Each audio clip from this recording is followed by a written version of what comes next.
है? कहाँ गए? आए नहीं? दिवाली के बाद आएगा? अच्छा। किसकी बुआई चल रही है, गेहूं की? है? अभी तो गेहूं चल रहा होगा। अभी तो कटा नहीं होगा धान। कट गया है? धान कट गया? अभी नहीं कटा। बैठ जाओ भाई।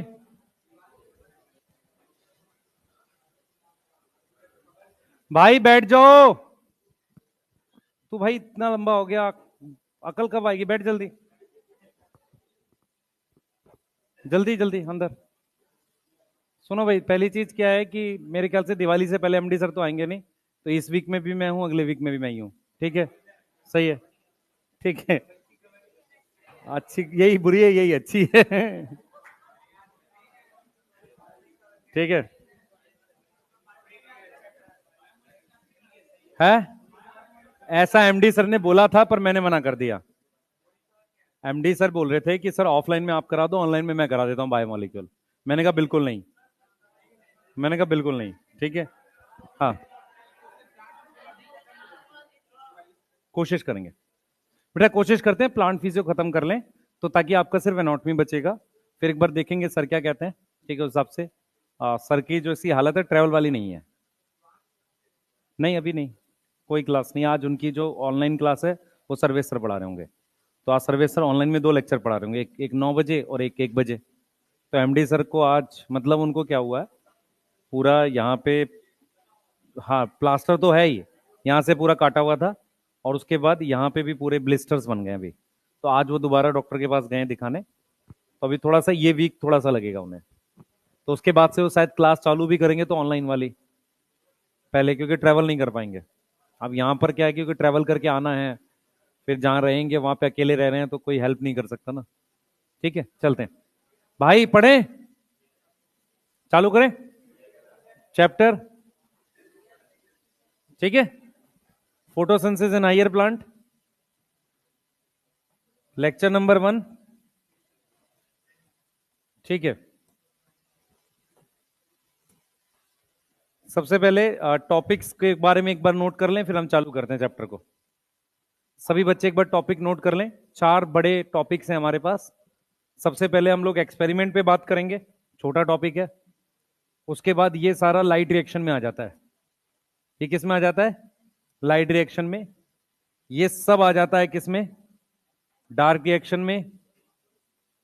डार्क रिएक्शन में, और ये फैक्टर्स हैं। 4 हिस्सों में इस चैप्टर को पढ़ाया जाता है। ठीक है। प्लांट फिजियोलॉजी से 10 से 12 क्वेश्चन आएंगे। चैप्टर खत्म हो गए हैं 2, तो इसका मतलब इस चैप्टर से 4 क्वेश्चन मिनिमम आने चाहिए फोटोसिंथेसिस से, क्योंकि 2 चैप्टर हट चुके हैं। ठीक है। आपका मिनरल हट गया और साथ में ट्रांसपोर्ट हट गया, तो ये फोटोसिंथेसिस पूरा बड़ा चैप्टर बचा हुआ है। रेस्पिरेशन उतना बड़ा नहीं है, तो चांसेस क्या है कि फोटोसिंथेसिस से ज्यादा क्वेश्चन आएंगे, लगभग 4 आ जाएंगे। ठीक है, 3 से 4 तो मिनिमम आएंगे।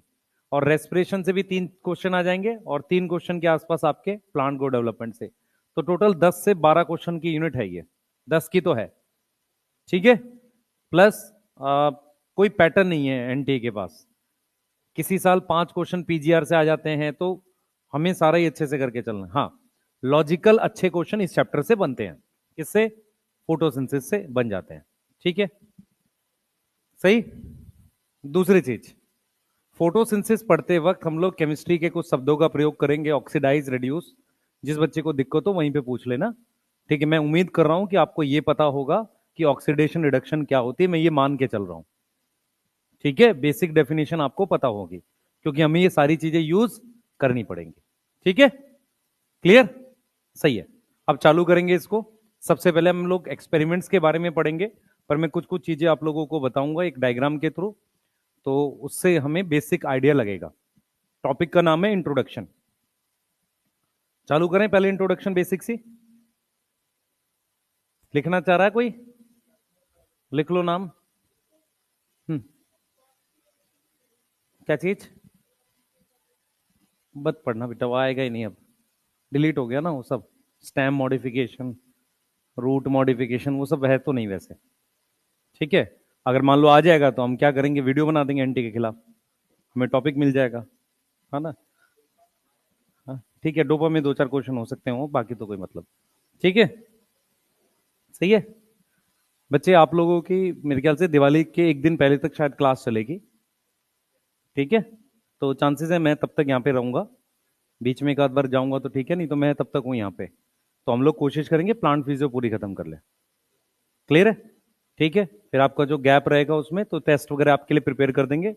आप छठ 2-3 दिन ही होता है, ज्यादा तो होता नहीं है, तो उस बीच में अपना पूरा रिवाइज कर लें। 3 दिन होता है यार, 4 दिन होता है, तो तुम्हें सारा मनाना है पूरा। कोई कोर्स है क्या कि पूरा करना ही है? हद होगी यार। है 2 दिन ज्यादा अच्छा होला और क्या।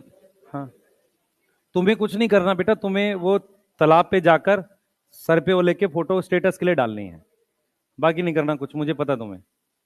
नहीं है? हाँ, पटाखे वटाखे का जो तुम्हारा, पटाखे भी जलाते हैं? पता नहीं भगवान को पटाखों से क्या मजे आ रहे होंगे, इलॉजिकल चीजें हैं। आ जाओ, भगवान कहते होंगे डिस्टर्ब कर रहा है, रुक जाओ बताता हूं इसे। हेडिंग डालो बेटा, इंट्रोडक्शन पढ़ रहे हैं फोटोसिंथेसिस का, चालू करते हैं। प्लीज फोकस करके पढ़ना, चीजें लॉजिकल है, ध्यान से सुनेंगे। सारे पॉइंट्स मैं क्लियर करूंगा, एक बार ध्यान से सुनेंगे बेटा। हमारे पास मान लो ये सेल है, ठीक है, हमारे पास ये सेल है कोई, सेल के अंदर बाहर से CO2 एंटर करती है, हम CO2 से ग्लूकोज बनाते हैं। ये वाली बात समझ में आ रही है? ठीक है, CO2 से जब हम ग्लूकोज बना रहे हैं तो CO2 में कार्बन की ऑक्सीडेशन स्टेट क्या है? +4। ठीक है, ग्लूकोज में क्या है बेटा, कार्बन कार्बन जो बॉन्ड बनाते हैं, उसका कुछ कुछ कार्बन पर मेरे पास OH और H ग्रुप होता है, इस वजह से कार्बन की 0 आती है। ठीक है, तो अगर आप केमिस्ट्री वाइज भी देखेंगे तो CO2 से जब हम ग्लूकोज बना रहे हैं, इस प्रोसेस को हम क्या बोलते हैं? रिडक्शन। इस प्रोसेस को हम क्या बोलते हैं? रिडक्शन बोल रहे हैं। मेरी बात समझ में आ रही है सबको? तो सबसे पहले आपको क्या क्या पॉइंट समझने हैं उस पर पूरा फोकस करें। फोटोसिंथेसिस एक रिडक्शन का प्रोसेस है जिसमें CO2 रिड्यूस होती है ग्लूकोज में। CO2 रिड्यूस होती है ग्लूकोज में, मतलब क्या हुआ, मैं कार्बन कार्बन बॉन्ड बना रहा हूं। अगर आप ध्यान से देखो, यहां कार्बन कार्बन बॉन्ड बन रहा है। कार्बन कार्बन बॉन्ड बनाने के लिए मुझे एनर्जी की भी जरूरत होती है। ठीक है, एनर्जी दो तरह से आ सकती थी, एक हमने पढ़ी थी बायोलॉजिकल क्लासिफिकेशन में, कहां से आती थी बेटा याद करो, एक आती थी केमिकल रिएक्शन से, दूसरी एनर्जी आती है सनलाइट से। जब एनर्जी सनलाइट से आएगी तो हमेशा उसको कौन एब्जॉर्ब करेगा? पिगमेंट एब्जॉर्ब करेंगे। कौन एब्जॉर्ब करेगा? पिगमेंट। तो पिगमेंट होना कंपलसरी है। ये जो चैप्टर है ये फोटोसिंथेसिस इन हायर प्लांट है। इसका मतलब इसमें हम जो फोटोसिंथेसिस पढ़ रहे हैं वो कौन से वाली है, मैं आपको बता देता हूं। जहां पर हमारे पास कौन से वाली है जिसमें फोटोसिंथेसिस के 2 स्टेप होते हैं। फोटोसिंथेसिस के क्या होंगे? हमारे पास 2 स्टेप होते हैं।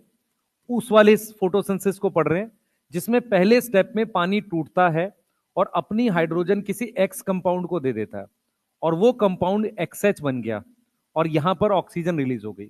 पानी के टूटने को अभी से याद कर लो, मेरे को बार बार बताना ना पड़े आपको। पानी के टूटने को हम ऑक्सीडाइज कहेंगे। मेरी बात समझ में आ रही है? पानी के टूटने को हम पानी का ऑक्सीडेशन बोलेंगे। याद रखना, क्वेश्चन गलत होगा नहीं तो पहले स्टेप में पानी की ऑक्सीडेशन होती है जिसमें पानी की हाइड्रोजन जाकर किससे जुड़ जाती है? एक्स से। इस प्रक्रिया को हम क्या बोलते हैं? Light reaction. क्या बोलते हैं? Light reaction. मैं आपको ये क्यों पढ़ा रहा हूं, समझो ध्यान से। अगर आप फोटोसिंथेसिस को फील कर सको तो फोटोसिंथेसिस एक ऐसा प्रोसेस है जिसमें लाइट एनर्जी केमिकल एनर्जी में कन्वर्ट होती है। आप केमिस्ट्री में पढ़ते हो या फिजिक्स में पढ़ते हो फोटोकेमिकल सेल। फोटोकेमिकल सेल्स वो होते हैं जो लाइट एनर्जी को इलेक्ट्रिकल एनर्जी में कन्वर्ट करते हैं। Law of conservation of energy कहता है कि हम एनर्जी बना नहीं सकते, एक फॉर्म को दूसरी फॉर्म में कन्वर्ट करते हैं। तो फोटोसिंथेसिस क्या है? एक ऐसा प्रोसेस है जिसमें लाइट एनर्जी केमिकल एनर्जी में कन्वर्ट होती है। अब दिमाग में ये आता है, क्या लाइट एनर्जी को डायरेक्टली कार्बन डाइऑक्साइड लेकर कार्बन कार्बन बॉन्ड बना सकता है? नहीं। हमें क्या करना होता है, उसके बीच में एक और स्टेप चाहिए कि लाइट एनर्जी को केमिकल एनर्जी कौन कन्वर्ट कर सकता है? पिगमेंट। पिगमेंट एक ऐसे कंपाउंड होते हैं जिन पर अगर लाइट पड़े उनके इलेक्ट्रॉन एक्साइट होते हैं। इलेक्ट्रॉन्स की मूवमेंट इज केमिकल रिएक्शन। यही तो पढ़ते हो आप लोग, न्यूक्लियर रिएक्शन केमिकल रिएक्शन में यही फर्क होता है ना, इलेक्ट्रॉन्स इन्वॉल्व होते हैं तो क्या है वो, केमिकल रिएक्शन है। तो इलेक्ट्रॉन एक्साइट होता है पिगमेंट का, इसका मतलब लाइट एनर्जी को केमिकल एनर्जी में कौन कन्वर्ट कर रहा है, पिगमेंट्स। उस एनर्जी से पिगमेंट क्या बना देता है, ये कंपाउंड बना देता है जिसके पास हाइड्रोजन आ जाती है। अगले स्टेप को जिसे आप डार्क रिएक्शन कहते हो, उस डार्क रिएक्शन में वो जो चीज मैं बनाना चाह रहा था, वो जो चीज मैं बनाना चाह रहा था क्या, मैं CO2 को रिड्यूस करने के लिए XH यूज करता हूं जो लाइट रिएक्शन में बना, उसने अपनी हाइड्रोजन दे दी और ये बन गया CH2O। ये अगर ध्यान से देखो ग्लूकोज का इंपिरिकल फॉर्मूला है। इंपिरिकल फॉर्मूला समझ में आता है, सिंपल फॉर्मूला जो हम लोग लिखते हैं, तो ये ग्लूकोज का वो इंपिरिकल फॉर्मूला है C6H2O करके ऐसे। एनसीईआरटी कहती है शुगर का इंपिरिकल फॉर्मूला है। आप यहां पे सुक्रोज भी रख सकते हो, सही है, कुछ रख के आप इसमें ये बना सकते हो। मेरी बात समझ में आ रही है। उसके साथ मेरे पास ये वापसी x बन जाएगा।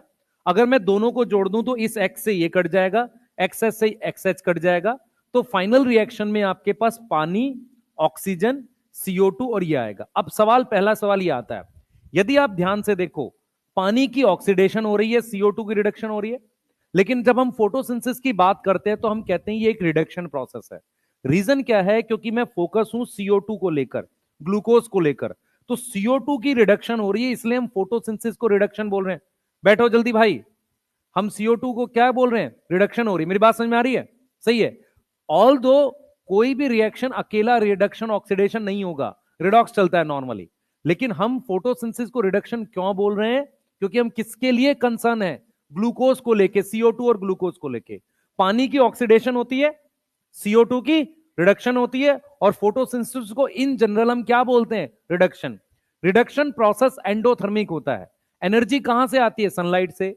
सनलाइट की एनर्जी क्या कार्बन पकड़ सकता है खुद से, नहीं, इसलिए उसके बीच में एक और रिएक्शन है जिसे हम क्या बोलते हैं, लाइट रिएक्शन बोलते हैं। लाइट रिएक्शन की सिंपल परिभाषा यह है कि लाइट रिएक्शन वो रिएक्शन है जहां पर लाइट एनर्जी केमिकल एनर्जी में कन्वर्ट होती है। पिगमेंट क्या करता है, लाइट एनर्जी को कैसे ट्रैप कर सकता है, उस पर कोई कोई उसके पास टोकरी ओकरी थोड़ी है पकड़ने के लिए। उसके पास एक सिंपल रिएक्शन है कि पिगमेंट एक ऐसा केमिकल कंपाउंड है जो एक फिक्स वेवलेंथ पे इलेक्ट्रॉन एक्साइट कर सकता है। मेरी बात समझ में आ रही है। अगर इलेक्ट्रॉन की एक्साइटेशन हो रही है, इसका मतलब सच में कुछ ना कुछ केमिकल रिएक्शन हो रहा है। यह चीज क्लियर है। पिगमेंट का मतलब कलर नहीं होता, गलत डेफिनेशन है। पिगमेंट कलर शो करता वो एक अलग बात है, पर पिगमेंट का मतलब ये वो केमिकल कंपाउंड है जिन पर एक फिक्स वेवलेंथ पर इलेक्ट्रॉन एक्साइट होते हैं, वो सिर्फ पिगमेंट कर सकते हैं। बिना पिगमेंट के फोटोसिंथेसिस नहीं होगी। ये चीज समझ में आ रही है। दूसरा, आपने बचपन से एक रिएक्शन पढ़ा भी है कि जब मैं H2O और CO2 को जोड़ता हूं तो क्या बन जाता है, H2CO3। ये कार्बोनिक एसिड आरबीसी में भी बनता है, ठीक है, और नेचुरली ओशियन में भी बनता है, ओशियन में भी बनता है। कितने बच्चों को यह पता है कि H2O प्लस CO2 अगर मैं जोड़ता हूं तो ग्लूकोज भी बन सकता है, और H2O प्लस CO2 जोड़ता हूं तो कार्बोनिक एसिड भी बन सकता है। यह समझ में आ रहा है, समझ में आ रहा है। नेचर ने क्या किया है कि ये वाला जो रिएक्शन है ये आसानी से होता नहीं है, बहुत मुश्किल से होता है, इसीलिए इसको कराने के लिए हमें प्लांट्स की आवश्यकता पड़ रही है। अगर ये थोड़ा भी आसानी से हो रहा होता तो ओशियन में थोड़ा बहुत तो होता। भाई ओशन कितने पुराने हैं, करोड़ों साल पुराने, तो थोड़ा बहुत ग्लूकोज तो उसमें बना रहता, थोड़ा पानी मीठा होता, कुछ भी नहीं बनता है। तो इसका मतलब ये रिएक्शन इतना नॉन फिजिबल है, मतलब इसका आप समझो कि K की पावर इतनी ज्यादा नेगेटिव में है, 10 की पावर माइनस कुछ होगा, ताकि ये रिएक्शन हो ही नहीं पाते। इन रिएक्शंस को कराने के लिए मुझे किसकी आवश्यकता पड़ रही है, प्लांट्स की। देखो रिएक्टेंट सेम है, प्रोडक्ट बिल्कुल अलग है। अच्छा, ओशन में ये रिएक्शन क्यों चलता है, क्योंकि ये रिएक्शन आगे जाके SCO3 माइनस और H प्लस बनाता है, ये कार्बोनेट बना देता है। अगर कार्बोनेट बनता रहेगा तो रिएक्शन फॉरवर्ड चलेगा। आपको पता है रिएक्शन के दोनों डायरेक्शन पॉसिबल है, जो चीज खत्म करते हैं उस डायरेक्शन में जाता है। कौन सा प्रिंसिपल है, ली चार्टर, जो भी पढ़ते हो आप लोग। समझ में आ रहा है मैं क्या बताना चाह रहा हूं। आप फोटोसिंथेसिस को पहले बेसिक अपने दिमाग में बिठाओ। फोटोसिंथेसिस में रटने का कुछ भी एक भी पॉइंट नहीं है, कोई रटने का पॉइंट नहीं है, सिर्फ चीजें समझेंगे तो आसानी से चैप्टर याद रहेगा। क्लियर है। बेसिक बेसिक पॉइंट, पहला, सबसे पहले रिडक्शन हो रही है किसकी, CO2 की, ठीक है। दूसरा, हमने बोला है कि ये सेल के अंदर हो रहा है, सेल के बाहर आप ग्लूकोज बना ही नहीं सकते, सेल के बाहर आप ग्लूकोज बना ही नहीं सकते, क्योंकि ग्लूकोज बनाने के लिए आपको चाहिए ट्रैप करने के लिए पिगमेंट, और वो क्लोरोप्लास्ट के अंदर होते हैं। तो जो भी ग्लूकोज बनेगा वो सेल के अंदर बनेगा। तो फोटोसिंथेसिस सबसे पहले एक सेलुलर प्रोसेस है, एंजाइमेटिक है, एंजाइम की वजह से होगा, क्योंकि अगर ये एंजाइम नहीं चाहिए होते तो रिएक्शन बहुत फास्ट कराना ना, रिएक्शन फास्ट किसकी वजह से हो सकता है? एंजाइम। हम क्यों बोल रहे हैं कि ओशियन में ये बन रहा है और सेल के अंदर ये बन रहा है? क्योंकि सेल के अंदर ऐसा क्या है जो रिएक्शन को फास्ट करा सकता है? एंजाइम्स। समझ आ रहा है मैं क्या बोल रहा हूं बेटा? दूसरा, हमारे पास लाइट रिएक्शन और डार्क रिएक्शन दो होते हैं। Light reaction is one of the fastest reaction on earth. आपने कक्षा 10वीं में एक रिएक्शन पढ़ा था एजीबीआर वाला, जब फोटो खींचते हैं तो शटर खुलता है, वो एजीबीआर टूट जाता है। वो कौन सा रिएक्शन था? Photochemical reaction. फोटोकेमिकल रिएक्शन बहुत फास्ट होते हैं। ऐसे ही लाइट रिएक्शन अर्थ पे सबसे ज्यादा फास्ट होने वाले रिएक्शन है, डार्क रिएक्शन उससे स्लो होगा। अब दोनों को ऐड करके फोटोसिंथेसिस बनता है। ये चीज समझ में आ रहा है? अगर आपसे पूछा जाए रेट ऑफ फोटोसिंथेसिस कौन कंट्रोल करेगा? Dark reaction. Reason, rate determining step कौन सा होता है? Slowest step. ये पढ़ा आपने केमिकल काइनेटिक्स में? ये चीज समझ में आ रही है? बोलो, ये चीज समझ में आ रही है? तो कभी भी अपने दिमाग में रखो कि फोटोसिंथेसिस को हम एक अलग नजरिए से देख रहे हैं। पहला, सबसे पहले हम कह रहे हैं रिडक्शन है। दूसरा, हम कह रहे हैं सेलुलर प्रोसेस है। भाई मत मारे उसे, इधर ध्यान रख। दूसरा सेलुलर प्रोसेस है, तीसरा एंजाइमेटिक है, सही है, रिडक्शन है। ये चीज पढ़ रहे हैं हम लोग, सही है। उसके बाद इसमें हमारे पास पिगमेंट्स होते हैं जिनके इलेक्ट्रॉन एक्साइट होते हैं। ये चीज समझ में आ रही है? ठीक है। अब इसको हम फिजिको केमिकल प्रोसेस भी बोलते हैं। क्यों? देखो, अगर मैं इसकी बात करूं लीफ की, लीफ की, ये मेरे पास सेल है, इसके अंदर ये क्लोरोप्लास्ट है, ठीक है, ये क्या है? मेरे पास क्लोरोप्लास्ट है। अब इसके अंदर कौन जाएगा? CO2। बाहर क्या आता है? ऑक्सीजन। तो गैसेस एक्सचेंज एक तरह का फिजिकल प्रोसेस हो गया, ठीक है। उसके अलावा केमिकल रिएक्शंस भी हो रहे हैं। अब मैं आपसे एक सवाल पूछूंगा, मैंने यहां पर लिखा CO2 प्लस H2O, ठीक है, यहां लिखा C6H12O6। हाँ भाई, ये क्या है? ये गैस है, सही है, ठीक है। ये मान लो लिक्विड हो गया, इसको क्या लिखूंगा? एक्वस। पानी में घुला होगा ना ये तो, सॉलिड लिखूंगा एक्वस लिखूंगा? एक्वस लिखते हैं। फेस भी चेंज हो रहा है, आप देखो।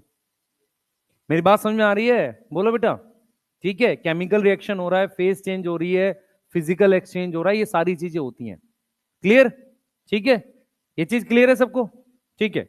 अब हम यहां से कुछ बेसिक बेसिक सी चीजें, इसकी जो पॉइंट्स हैं उनको लिखेंगे, जो मैंने यहां पे लिखे हैं आपके लिए। पहले देख लो एक बार इनको। सबसे पहले रिडक्शन ऑफ CO2 हो रही है। आपको पता है कि कार्बन की ऑक्सीडेशन स्टेट जो होती है वो +4 से हम CO2 में उसको लेकर आ रहे हैं ग्लूकोज, जिसमें बहुत सारी कार्बन की ऑक्सीडेशन स्टेट 0 आती है। तो ये एक तरीके का क्या है? रिडक्शन। एंडोथर्मिक के लिए क्या चाहिए बेटा? लाइट एनर्जी चाहिए। इसके लिए क्या चाहिए मेरे पास? लाइट एनर्जी रिक्वायर है। कोई डाउट है इस बात में? ठीक है, तो ये प्रोसेस एंडोथर्मिक है। एंजाइमेटिक, बोथ लाइट रिएक्शन और डार्क रिएक्शन में एंजाइम है। बोथ लाइट रिएक्शन और किसमें? डार्क रिएक्शन में क्या प्रेजेंट है बेटा? एंजाइम प्रेजेंट है। एंजाइम प्रेजेंट है, यस, एंजाइम प्रेजेंट है। फिजिको केमिकल समझ में आ रहा है? इसमें गैसेस एक्सचेंज हो रही है, यस, गैसेस एक्सचेंज हो रही है, और साथ में केमिकल रिएक्शन हो रहा है। साथ में ये वर्ड हमारे पास और कहां पर है? ब्रीदिंग और एक्सचेंज वाले में केमिकल रिएक्शन हो रहा है, ठीक है। सेलुलर प्रोसेस है। नो फोटोसिंथेसिस अकर आउटसाइड सेल। कोई भी ऐसी फोटोसिंथेसिस नहीं है जो सेल के बाहर हो सके, चाहे लीफ हो, चाहे क्या हो, आउटसाइड सेल। अब इसीलिए मेरी बात सुने ध्यान से, इसीलिए जब CO2 से ग्लूकोज बनता है, अब ग्लूकोज का क्या होगा सुनो ध्यान से। जब भी ग्लूकोज बनता है उसके 3 ऑप्शन होते हैं। क्या? पहला ऑप्शन, खुद खा लो, प्लांट खुद से उसकी रेस्पिरेशन करेगा। दूसरा ऑप्शन, उसको किसी के लिए भेजेगा। किसके लिए भेजेगा? रूट के लिए। तो किस फॉर्म में भेजेगा? सुक्रोज की फॉर्म में। तीसरा ऑप्शन, स्टोर करेगा। किसकी फॉर्म में? स्टार्च की फॉर्म में। तो जो ग्लूकोज बनता है उसके 3 ऑप्शन है। पहला, खुद यूज करेगा। दूसरा, सुक्रोज की फॉर्म में। और तीसरा, स्टार्च की फॉर्म में। ठीक है, सही है। यही 3 ऑप्शन होते हैं। क्लियर है? और कोई ऑप्शन नहीं है ग्लूकोज का, और कुछ नहीं कर सकते हम। क्लियर? ठीक है। अब आ जाते हैं, 2 इंपॉर्टेंट पॉइंट है बेटा। ऑक्सीजन जो मेरे पास प्रोडक्ट है, वो क्या है बेटा, यूज होता है एरोबिक रेस्पिरेशन में। क्या होता है? Use for aerobic respiration. Yes, ठीक है। और तीसरा मेरे पास फूड जो बनता है, फूड क्या? ग्लूकोज। किसका पार्ट है बेटा? पार्ट ऑफ फूड चेन है, बताओ। ठीक है, क्लियर है। कुछ हायर बुक्स में क्लियरली लिखा है कि जो के की वैल्यू होती है, कुछ कांस्टेंट होता है, equilibrium constant, H2O plus CO2 से ग्लूकोज बनने का 10⁻11 तक होता है।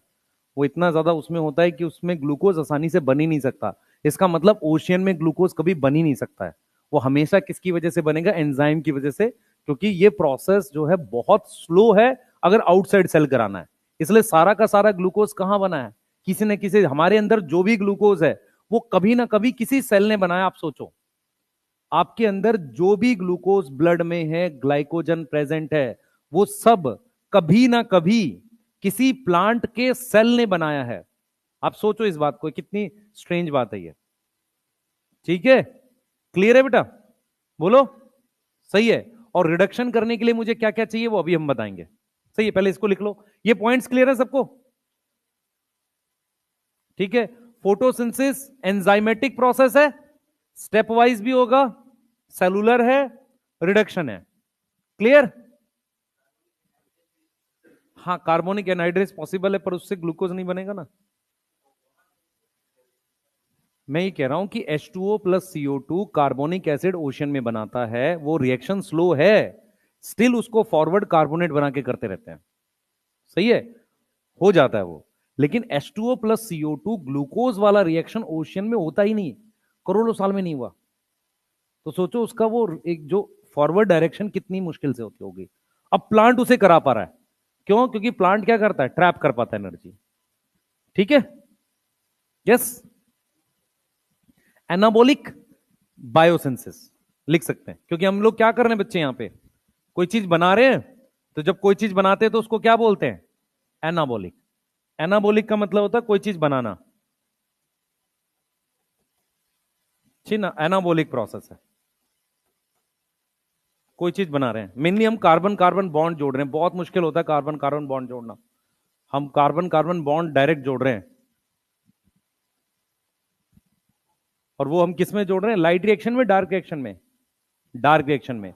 लाइट में डायरेक्टली जोड़ ही नहीं सकते, क्योंकि हम किसी तरीके से लाइट पकड़ रहे हैं सिर्फ अभी। समझ में आया? बोलो। लाइट और डार्क रिएक्शन में यही फर्क है, लाइट रिएक्शन इतना फास्ट है ना कि अभी सिर्फ लाइट पकड़ रहे हैं। यस, ठीक है, नोट करो बेटा जल्दी से।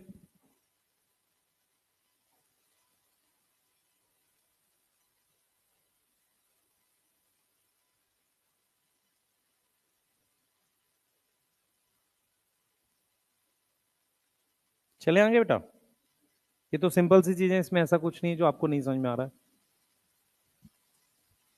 अब हम उस चीज पे जा रहे हैं जो आपके लिए इंपॉर्टेंट है। जल्दी से देखना, आप लोग क्वेश्चंस भी करेंगे उसके, जल्दी करेंगे बेटा आप लोग।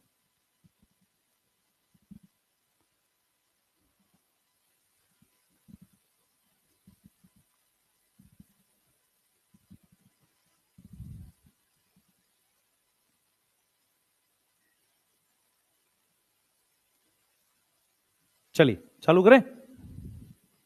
लिख लिया? जल्दी लिखा करो यार, गंदी राइटिंग में लिख लो पर लिखो जल्दी, है ना। साफ राइटिंग में क्यों नोट्स बनाने, कई साल तक पढ़ने हमें है? एक ही साल पढ़ना है ना, तो बहुत साफ क्यों लिखने हैं हमें? एक ही साल पढ़ना है उसे ना। और ये बच्चे जो आए नहीं, ये क्या सोच के नहीं आए? ऑनलाइन पढ़ लेंगे, ठीक। हम्म, भगाना पड़ता असल में कुछ बच्चों को ना घर से, छुट्टी के बाद लिटरली। हाँ, नहीं भगाना पड़ता है उनको। जैसे उनको क्या करते हैं, रात में निकाल देते हैं घर से, तो वो सुबह वहीं बैठा रहता है घर के बाहर। ठीक है, फिर उसको बस स्टैंड छोड़ के आते हैं, फिर आ जाता है। फिर उसको ट्रेन में बिठा के आता है, उतर जाता है अगले स्टेशन पे, है ना। फिर उसको डिस्ट्रिक्ट के बाहर छोड़ के आना पड़ता है, तब आता है वो। हाँ। नहीं, मैं तो हॉस्टल में रहा ही नहीं यार आज तक।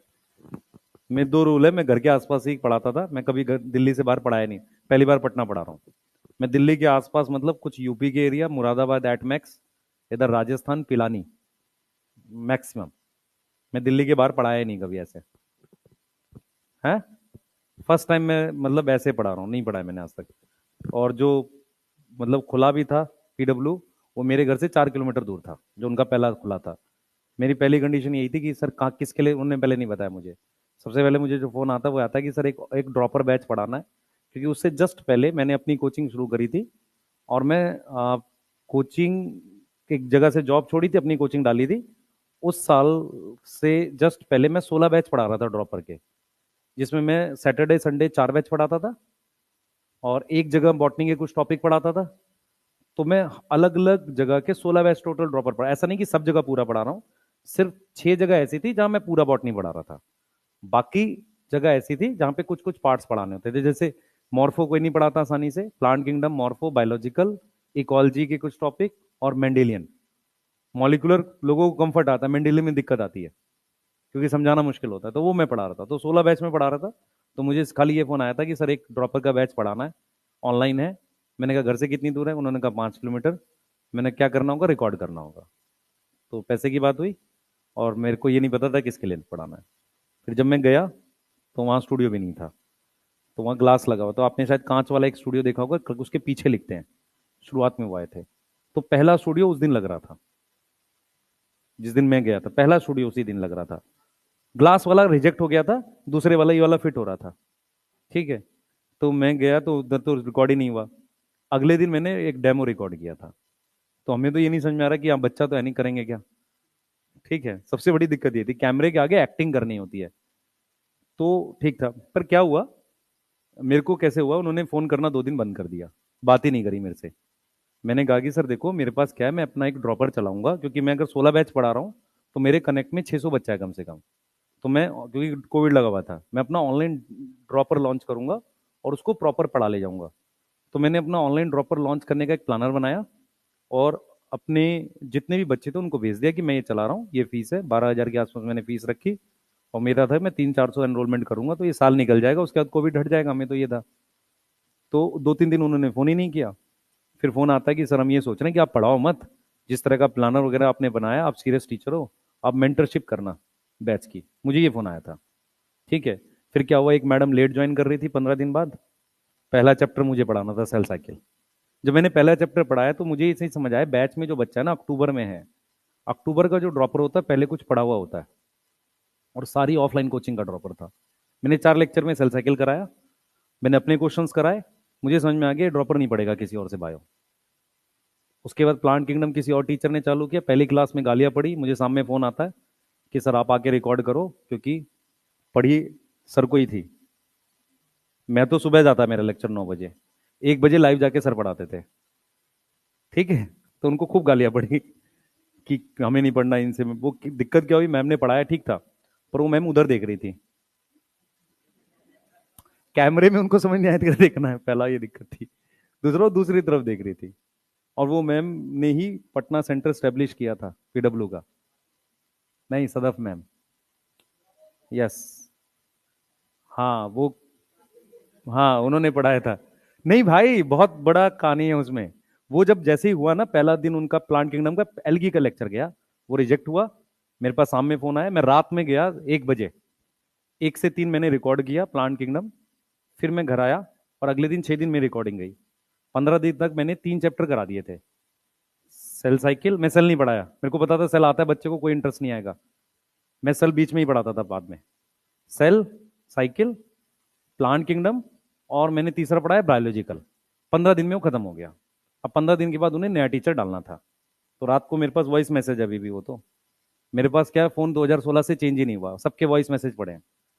ठीक है। तो कोई झूठ नहीं बोल सकता कि मैं कुछ गलत बोल रहा हूँ, मेरे पास वॉइस मैसेज पड़ा है कि सर टीचर को डालना है कि नहीं, आप बता दो, बच्चा सही जा रहा है। अच्छा, पैरेलल केमिस्ट्री में जो लोग थे वो क्या थे, मोल कॉन्सेप्ट उन्होंने 18-20 लेक्चर में पढ़ाया। तो पूरा सिस्टम हिलने लगा था उससे। सर ठीक पढ़ा रहे थे, बायो ठीक जा रही थी, केमिस्ट्री हिलने लगी थी। अच्छा, ऑनलाइन में सबसे बड़ा नुकसान यह है कि आपने एक टीचर डाला, आप उसको हटा नहीं सकते, आपको दूसरा डालना पड़ेगा, वो भी फेल हो गया, फिर तीसरा डालो। क्योंकि कम से कम 2% 4% बच्चा ऐसा होगा जो उससे खुश हो गया होगा, कि बच्चे को पता ही नहीं होता क्या पढ़ना है। ठीक है, आप हटा नहीं पाओगे। तो एक समय के बाद उस बैच में 4 टीचर पढ़ा रहे थे केमिस्ट्री के, उसमें चौथे सर्वेसर थे। सच बता रहा हूँ, फाइनली उन्होंने पढ़ाया वो बैच। मैं रियल रियल में बता रहा हूँ, उसमें किसी ने हाथ नहीं डाला। 3 टीचर, अब वो नहीं है प्लेटफॉर्म पे, तीनों नहीं चले। फाइनल वो सिलेबस कराया सर्वेसर ने, और क्लासें ऐसी चलती थी, 3 3 बैच पढ़ाते थे हम लोग। और मैं हमने 15 दिन बाद फिर मैम को कैसे डाला गया, पहले किसी दूसरे बैच में डाला गया 12th के, वहां से यहाँ प्लांट किया गया, नहीं तो नहीं पढ़ता बच्चा। ठीक है, इस तरीके से चला था। और उसके बाद कुछ महीने आगे गए तो वाईटी मेरे को मिला कि सर आप पूरा पढ़ाना। एक हफ्ते बाद मुझे कोविड हो गया, तो वो मैम को मिला। ठीक है, तब मिला वो। तो उसके बाद की स्टोरी ये है कि भाई फिर सबके घर स्टूडियो लग गए। मेरे घर पे पहला लगा था, वो आज भी है मेरे पास, मैंने दिया ही नहीं उनको वापसी। उन्होंने पैसे नहीं दिए, मैंने स्टूडियो नहीं दिया। हाँ, उन्होंने मतलब सैलरी का पैसा नहीं दिया आखिरी, हमने पूरा पढ़ाया था 1 महीना, वो पैसा नहीं मिला तो हमने हमने स्टूडियो नहीं दिया। बात खत्म। ठीक है, तो जो है तो है, अब क्या करें भाई, है ना। तो वो स्टोरी वैसी की वैसी है और रियल है वो। उस समय ऐसे चलता था, केमिस्ट्री खराब जा रही है, वो सर्वेसर पढ़ा रहे हैं, और मैं बैच पढ़ाता था 5। मैं सुबह घुसता था स्टूडियो में, 18 घंटे टीचिंग करता था मैं पढ़ाता था। एक ड्रॉपर, एक 12th, एक क्रैश हिंदी, क्रैश इंग्लिश, और यूट्यूब। हिंदी पढ़ाया मैंने, क्रैश कोर्स, उसमें कुछ लेक्चर इंग्लिश के चिपका दिए।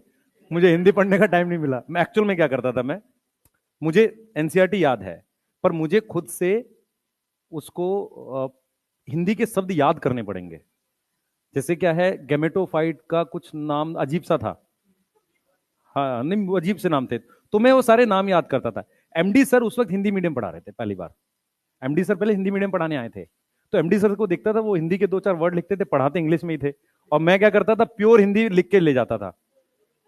उसमें फीडबैक खराब हो जाता था, बच्चा कहता इतना हिंदी थोड़ी पढ़नी है। तो मैंने क्रैश कोर्स में हिंदी में आधा इंग्लिश इंग्लिश मिक्स करके पढ़ा दिया किसी तरह। सबसे ज्यादा मुश्किल मुझे क्रैश कोर्स हिंदी पढ़ाना हुआ, क्योंकि उसमें क्या था, मुझे खुद एनसीईआरटी खोल के वो हिंदी के वर्ड लिख लिए, याद किए पहले उसको लिख लिख के, कि मैं भूल ना जाऊं क्लास में। ठीक है, तब वो जाके मुझसे होता था। हम एनसीईआरटी तो जैसे मुझे ये तो पता ना भाई, इंग्लिश में कहां पर क्या वर्ड लिखा है, हिंदी में दिक्कत हुई हमें। उसके बाद मैंने हाथ जोड़ लिया, मैं हिंदी नहीं पढ़ाऊंगा चाहे जो हो जाए। बहुत मुश्किल है, बहुत ज्यादा मुश्किल है। उसमें चाहिए आपको साल भर। दूसरा, हिंदी में सबसे खराब चीज है क्वेश्चन नहीं है। हिंदी मीडियम में ऑनलाइन किसी के पास क्वेश्चन नहीं है, अच्छे क्वेश्चन है ही नहीं। फिर 5 बैच उस साल हमने प्रॉपर पढ़ाए, और वो टाइम बहुत पैसा था, मतलब उतने बैच ही नहीं के पढ़ाए किसी ने आज तक। मतलब मैं वीकली, जितने लोग महीने में काम करते वीकली काम कर रहे थे हम लोग। पर हाँ, एक बेस्ट चीज क्या थी, जो वहां बोला जाता था वहां 100% होता था। मतलब कि ये चलाना है तो ये चलेगा, मतलब सारा बैच उसी हिसाब से चलता था। बस ये है कि सिलेबस अक्टूबर में चालू होके, उस साल एग्जाम लेट हुआ था, अक्टूबर में ही हुआ था एग्जाम, सितंबर में भी नहीं, अक्टूबर हुआ था अगले साल। तो पूरा टाइम मिला था पढ़ाने का। उसके अगले साल सितंबर में हुआ है। मुझे याद है बेटा, मेरे तो पूरे इवेंट्स याद हैं। ठीक है, मेरे सामने सब ऐसा हुआ है, मुझे एग्जैक्ट याद है। तो वो टाइम था, हम लोग उस तरीके से करते थे। अब ये कंटेंट बेटा ऐसा नहीं, हमने ऑफलाइन खूब पढ़ा है, लेकिन दिक्कत क्या है आपके साथ, दिक्कत ये है, आप लोग क्या है, ब्रेन क्लोज हो गया है ऑनलाइन पढ़ते पढ़ते, ब्रेन क्लोज हो गया। जिस पेस से हम लोग ऑफलाइन पढ़ाते हैं, अगर नॉर्मल पेस से हम पढ़ाएं तो आपको समझ आ जाएगा, लेकिन आपका ब्रेन, मतलब बहुत सारे बच्चों को ऐसा लगता है क्लोज हो गया ऑनलाइन पढ़ते पढ़ते, कम समझते हो। नहीं, इतना समय नहीं लगता किसी चैप्टर को पढ़ाने के लिए हमें। हाँ, मैं रियल बता रहा हूँ आपको, बहुत सारे बच्चे आप में से ऐसा हो गया कि चीजें बहुत स्लो समझ में आती हैं, या कोशिश नहीं कर पाते, या मतलब समझने की कोशिश नहीं कर रहे हो। क्योंकि क्या होगा, आपको अपना एफर्ट ज्यादा होता है टीचर से। जैसे जो चीज मैंने सीखी, मैंने पहले ये साल में वो सारे टॉपिक पढ़ाए जो मैं ऑफलाइन में पढ़ाता था, अगले साल उसमें से 40% काट दिए। जैसे पीआर पीएफआर में पहले पढ़ाता था मैं, पहले वास्कुलर बंडल के कुछ अलग अलग टाइप भी पढ़ाता था, कॉन्जॉइंट में बाई कोलेटरल वगैरह सब काट दिया। रीजन क्या है कि ऑफलाइन और ऑनलाइन में डिफरेंस है। ऑनलाइन में आप एक भी बात वो नहीं बोल सकते जो बच्चे को बाद में डाउट हो, या तो बताओ मत और उसको बोल दो नहीं आएगा। देखो साफ सीधी बात है, मैं आपको बताता हूँ, टॉपिक इतने कम है आने के लिए कि अगर मैं कॉन्फिडेंटली बोल दूं नहीं आएगा, तो उसके आने की प्रोबेबिलिटी बहुत कम है। और नॉर्मली हम अपने एक्सपीरियंस से बोल भी ले जाते हैं ये नहीं आएगा। क्योंकि वो क्या होता है कि ये कवर हमें लेना होता है कि हम श्योर हो जाएं कि नहीं आएगा। ठीक है, तुम नहीं ले सकते स्टेप वो। ठीक है, तो इसलिए हमने 40% के आसपास सिलेबस काट ही दिया जो ऑफलाइन में पढ़ाते थे, और वो इलेवेंट भी था। और धीरे धीरे पेपर भी आसान हो गया। पेपर मुश्किल आएगा नहीं आएगा नहीं पता किसी को भी, लेकिन पिछले साल के कंपैरिजन में थोड़ा मुश्किल देना चाहिए, क्योंकि बहुत बेइज्जती हो गई है। सिर्फ ये रीजन है?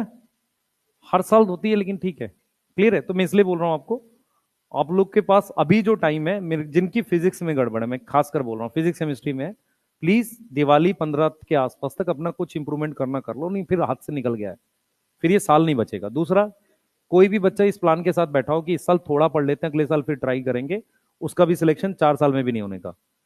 आपको हर अटेम्प्ट बढ़िया देना होता है। ठीक है, ये हमने बेटा अपने एक्सपीरियंस से ही सीखा है। जिस साल आप पूरी एफर्ट मारोगे उस साल नहीं होगा, अगले साल जरूर होगा। ठीक है, लेकिन एफर्ट पूरा मारना है, अधूरे से नहीं होगा। ये लिख लो, चलें आगे। ठीक है, चलो मेरे को कुछ चीजें बतानी है आपको भाई, एक्सपेरिमेंट्स पे आएंगे हम लोग। अच्छा, ये वाला अगर आप में से सबको याद हो तो बताना मुझे। हम लोग ऑटोट्रॉफिक न्यूट्रिशन याद है सबको? ऑटोट्रॉफिक क्या था? ये वाली स्लाइड लिख लो, आपको डायरेक्ट लिखनी चाहिए, वो वाली है जो हमने उसमें पढ़ी थी बायोलॉजिकल में। ऑटोट्रॉफिक न्यूट्रिशन को क्या बनाएंगे? कीमो और फोटो। फोटो ऑटोट्रॉफिक, और दूसरा कीमो। इसको कीमो को ऊपर लिख देते हैं, कीमो वाला ऊपर है। कीमो में क्या चाहिए बताओ? एनर्जी कहां से आएगी? Energy chemical reaction, oxidation reduction, cell के बाहर ऑक्सीडेशन। फोटो, फोटो ऑटोट्रॉफिक क्या बताओ? Energy, sunlight. कौन एब्जॉर्ब करेगा जल्दी बताओ? पिगमेंट। इसमें पिगमेंट होंगे, पिगमेंट्स प्रेजेंट है। ये दो टाइप के हैं, कौन कौन से हैं? ऑक्सीजनिक, ऑक्सीजनिक में क्या होगा? क्लोरोफिल ए होगा, यस। क्लोरोफिल ए होगा, यस। उसके बाद क्या होगा बेटा? H2O ब्रेक करेगा, क्या लिखेंगे इसे? ऑक्सीडाइज होगा, सही है। और एन ऑक्सीजनिक, याद आ रहा है किसी को? एन ऑक्सीजनिक में पिगमेंट होगा, यस, पिगमेंट यस। पर क्या होगा? H2S, H2S ऑक्सीडाइज होगा। इसके एग्जाम्पल थे ग्रीन सल्फर बैक्टीरिया और पर्पल सल्फर बैक्टीरिया। और कौन सा है? Purple sulphur bacteria. यहां तक कोई डाउट है? यहां तक कोई डाउट है? जल्दी बताओ। ठीक है, इसमें क्या क्या एग्जाम्पल है बताओ? सबसे पहले साइनोबैक्टीरिया, यस। उसके बाद प्रोटिस्टा में कौन से ग्रुप? 3। कौन कौन से? डायटम, डाइनो और यूग्लिनोइड्स, यस। और हमारे पास आ जाएगा पूरा प्लांट किंगडम, पूरा प्लांट किंगडम। इस चैप्टर में हम कौन सा पढ़ रहे हैं? हायर प्लांट, यस, पूरा प्लांट किंगडम। तो इन दिस चैप्टर हम किसकी फोटोसिंथेसिस पढ़ रहे हैं? हायर प्लांट की ना, जिम्नोस बेसिकली एंजियोस्पर्म की। तो हम क्या कर रहे हैं? फोटोसिंथेसिस इन हायर प्लांट पढ़ रहे हैं, जो कैसी होती है? ऑक्सीजनिक, यस, ऑक्सीजनिक है। और पिगमेंट किस में प्रेजेंट है? पिगमेंट इन क्लोरोप्लास्ट।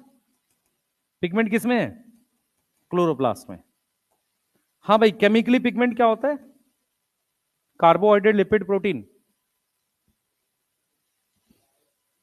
Lipid, carbohydrate, protein. अच्छा, पिगमेंट क्रोमोप्रोटीन भी हो सकते हैं।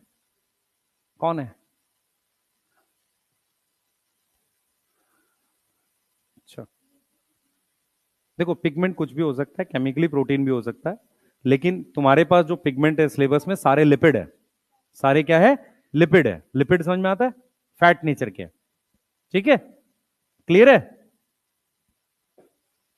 सॉरी, बायोमोली की नॉलेज बहुत गजब है सबकी।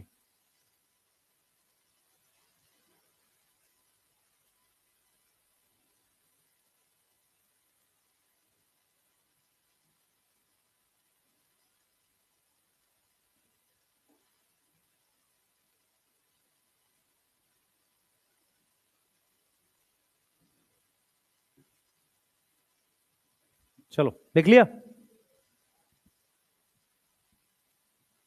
चलो आ जाओ, जल्दी आ जाओ।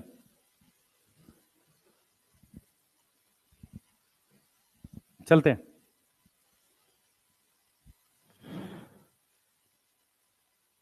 एक क्वेश्चन लिख दें, ऑक्सीजनिक वाला। Oxygenic nutrition not require A light reaction, B H2O get oxidized,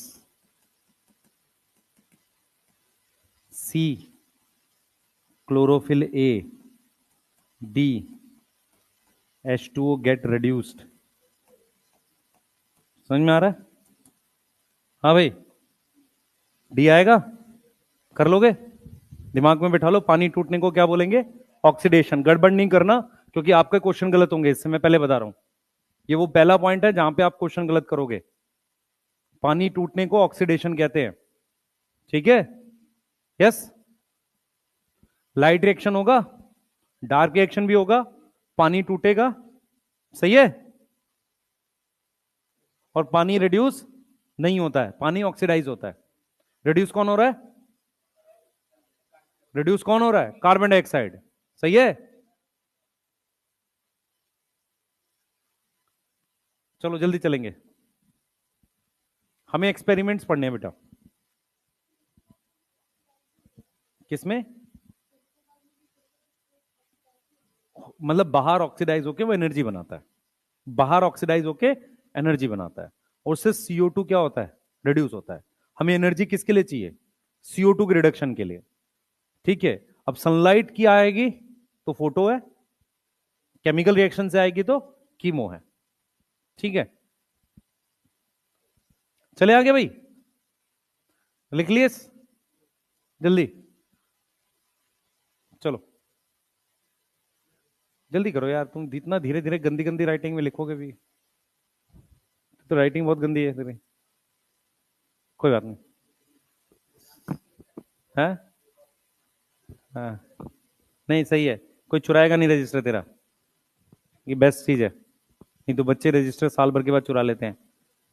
हाँ, हमने 5th क्लास में जो फर्स्ट आता था उसका रजिस्टर छुपा दिया, कॉपी छुपा दी, है ना? तब भी फर्स्ट नहीं आए।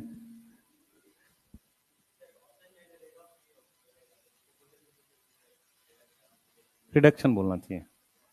देख, हो दोनों रहा है, पर हमारा पर्पस किसके लिए? ग्लूकोज के लिए। हम उस एस्पेक्ट में देखते हैं हमेशा। जैसे रेस्पिरेशन इज ऑक्सीडेशन, रिडॉक्स उसमें भी हो रहा होगा। फोटोसिंथेसिस रिडक्शन, क्योंकि जब मैं दोनों को मिलाऊंगा तब रिडॉक्स एक्चुअल में।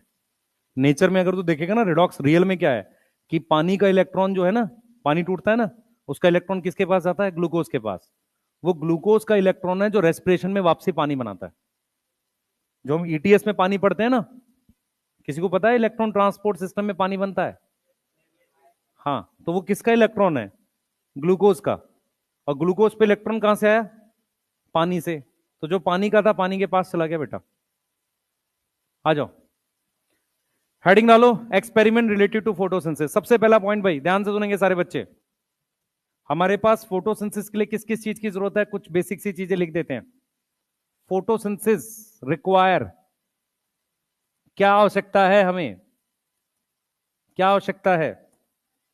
पानी चाहिए, CO2 चाहिए, सही है, सनलाइट चाहिए, पिगमेंट चाहिए, यस, है ना? मान लो क्लोरोफिल चाहिए, ये सब रिक्वायरमेंट है कुछ हमारे पास।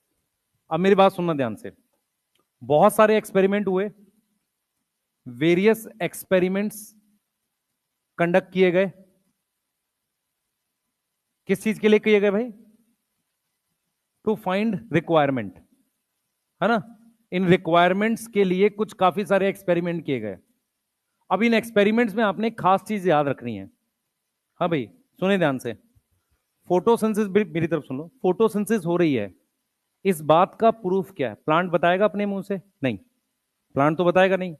किसी भी प्रोसेस का प्रूफ, किसी भी प्रोसेस का प्रूफ उसका प्रोडक्ट होता है, ठीक है। तो हम जितने भी एक्सपेरिमेंट पढ़ेंगे, उस एक्सपेरिमेंट में हमें यह दिखाना है कि मान लो लाइट इंपॉर्टेंट है, तो लाइट इंपॉर्टेंट है, फोटोसिंथेसिस हुई प्लांट में, ये प्लांट बताएगा नहीं। मुझे दो चीजों से टेस्ट करना है, या तो मैं ऑक्सीजन का टेस्ट करूंगा या मैं स्टार्च का टेस्ट करूंगा। मेरी बात समझ में आ रही है मैंने क्या बोला? भाई फोटोसिंथेसिस में दो चीजें बनती है, ग्लूकोज या ऑक्सीजन। ग्लूकोज मैंने बोला किस में कन्वर्ट हो जाएगा? स्टार्च में। तो अगर मैं कहूंगा कि एक्सपेरिमेंट जितने भी थे, जितने भी एक्सपेरिमेंट्स थे, experiments experiments were based on किस पे थे बेटा? प्रोडक्ट। अब प्रोडक्ट क्या बन रहा है? क्या बन रहा है बच्चे? ऑक्सीजन और दूसरा स्टार्च। अब स्टार्च को कैसे टेस्ट करेंगे? Test by iodine. यस भाई, आयोडीन ही ब्लू ब्लैक कलर देता है ना। बोलो, किसी को याद है कि आयोडीन क्यों देता है ब्लू ब्लैक कलर? क्योंकि हेलिकल बनाता कौन? Amylose, amylopectin. अमाइलोज, अमाइलोज ऐसा हेलिक्स बनाता है, ठीक है, पढ़ेंगे उसको आगे कभी। चलो ये वाली बात समझ में आ गई। देखो बेटा, ऑक्सीजन को प्रूफ करने का दो तीन तरीके हो सकते हैं, याद, मेरी बात सुनो ध्यान से, सुनो ध्यान से। मान लो एक प्लांट ऑक्सीजन बना रहा है, ये प्लांट बताएगा नहीं। तरीका क्या हो सकता है? हो सकता है उस गैस को आप फ्लेम करके देख लो, एक तो ये हो सकता है। दूसरा हो सकता है कि उस गैस की तरफ किसी ऐसे ऑर्गेनिज्म को अट्रैक्ट कर दो जो ऑक्सीजन यूज करता हो। समझ में आ रहा है? यही तरीका है। स्टार्च का तो प्रॉपर एक्सपेरिमेंट हो जाएगा, सही है, आयोडीन डालोगे कलर आएगा तो ठीक है, नहीं तो नहीं है। तो प्रूफ फॉर फोटोसिंथेसिस क्या है? ये दोनों। तो ये दोनों क्या है बेटा? प्रूफ है। ये दोनों क्या है? प्रूफ है। किस चीज के प्रूफ है? Proof for photosynthesis. इसी पर सारे एक्सपेरिमेंट बेस्ड हैं। टोटल मेरे पास बेटा 7 एक्सपेरिमेंट है, 7 एक्सपेरिमेंट है, 7 मतलब डिटेल्स हैं, 7 एक्सपेरिमेंट है। उसमें से कह रहा है कि क्लास 10th में हमने 2 पढ़ाए थे, अभी हम 5 पढ़ा रहे हैं, 2+5 लिख रहे हैं उसको, है ना। ये 10th के थे, कह रहा है ये 11th के हैं, ठीक है। जैसे ये बात बोलते हैं बच्चा कहता है सर कोविड में थे हम, कोई बात नहीं, लिख लो इसको, हम पढ़ेंगे सारे, चलो जल्दी करो, है ना। कोविड में नहीं भी रहे होते तो 10th में कौन पढ़ रहा है ना। हाँ, एक डायग्राम याद करके जाते थे लीफ का, फिर लाइट डार्क रिएक्शन याद कर लेते थे तुम, और इंटेस्टाइन का डायग्राम याद हो जाता था, नहीं हार्ट का डायग्राम, लाइफ प्रोसेस खत्म, नहीं 4-5 क्वेश्चन में ही हो जाता था खत्म। हाँ ब्रेन वाला कर ली तुम लोग, उसमें लगता था बायो आ गया मुझे। हाँ, मैं देखता हूँ 10th वाले मस्त पढ़ाते हैं एकदम, कोई लाइन रिपीट करते हैं, कुछ नहीं पढ़ाते वो, क्योंकि 10th के एनसीईआरटी में बहुत अच्छी चीजें लिखी हुई हैं।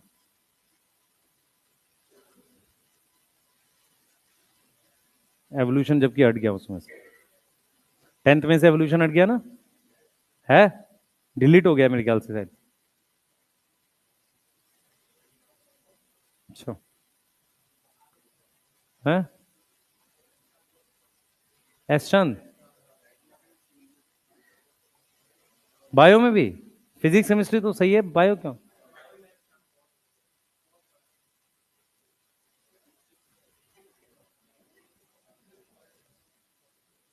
चले बेटा आगे पढ़ते हैं, चले भाई, ये लिस्ट है, ये 7 एक्सपेरिमेंट की लिस्ट है। सुन लो क्या करने वाले हम, सुनो ध्यान से। जब टॉपिक खत्म हो जाए एक्सपेरिमेंट का, प्लीज टेबल याद कर लेना, हर एक्सपेरिमेंट का मुझे रिजल्ट याद करना है। मेरी बात समझ में आ रही है? वहां से क्वेश्चन आएगा, अगर आपको रिजल्ट याद नहीं रहा तो क्वेश्चन गलत हो जाएगा, ठीक है। ये पहले 2 एक्सपेरिमेंट, एक है वेरिजेटेड लीफ का और दूसरा है केओएच का, ये क्लास 10th के हैं। बाकी ये 4-5 जो हैं किसके हैं? क्लास 11th के हैं, सही है। सबसे पहले एक्सपेरिमेंट चालू कर रहे हैं, टेबल बाद में बनाएंगे सबसे लास्ट में।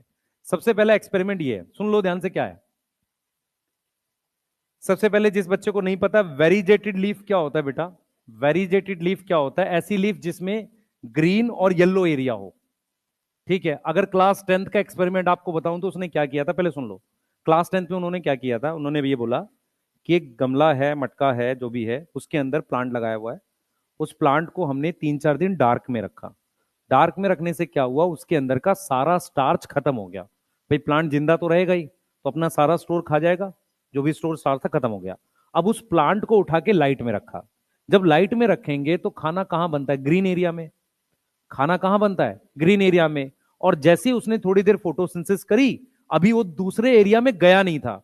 हमने लीफ तोड़ी और उसको, मतलब लीफ को तोड़कर उसमें स्टार्च का टेस्ट किया, और हमें मुझे पॉजिटिव मिला ग्रीन एरिया में।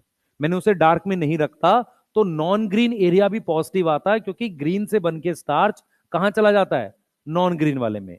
वेरीजेटेड लीफ कहां मिलती है, एक तो मिलती है मनी प्लांट में, जिसमें हरा और पीला एरिया होता है। दूसरा एक प्लांट होता है क्रोटोन, CROTON, उसमें भी मुझे ऐसी लीफ मिलती है। आपको सिर्फ याद करना है वेरीजेटेड लीफ का क्या मतलब है। वेरीजेटेड लीफ का मतलब एक ऐसी लीफ जिसमें हरा और येलो एरिया हो। अब हमने क्या किया, या तो वेरीजेटेड लीफ ले ली, या लीफ को आधा कवर कर लिया ब्लैक पेपर से। सिंपल एक्सपेरिमेंट है। सिंपल एक्सपेरिमेंट ये है कि कुछ टाइम के बाद सनलाइट पे एक्सपोज करने के बाद जो एक्सपोज एरिया था, या जो ग्रीन एरिया था, उसमें मुझे क्या दिख रहा होगा, स्टार्च पॉजिटिव दिखेगा। ये चीज समझ में आ रहा है। तो सिंपल सा एक्सपेरिमेंट ये था। यहां पर क्या था बेटा, यहां पर ये था कि हमारे पास जो वेरीजेटेड लीफ है, वेरीजेटेड लीफ क्या शो कर रही है, शो प्रेजेंस ऑफ स्टार्च। कहां पर, स्टार्च कहां पर, ग्रीन एरिया में। यस, ग्रीन एरिया में। और हमारे पास जो लीफ है, लीफ हाफ कवर है, किससे, ब्लैक पेपर से। सही है, ब्लैक पेपर से मैंने क्या किया, हाफ कवर किया है। और उसमें जो एक्सपोज पार्ट है, एक्सपोज ग्रीन पार्ट है, वो क्या शो कर रहा है, वो स्टार्च के लिए पॉजिटिव है। Positive for starch, positive for starch मतलब स्टार्च का टेस्ट उसका पॉजिटिव आ रहा है। किससे कर रहे होंगे, आयोडीन से। मेन है इसका रिजल्ट जो आपको याद होना चाहिए। रिजल्ट ये है बेटा, फोटोसिंथेसिस कहां हो रही है, ग्रीन एरिया में। फोटोसिंथेसिस कहां हो रही है बेटा, अकर इन ग्रीन पार्ट।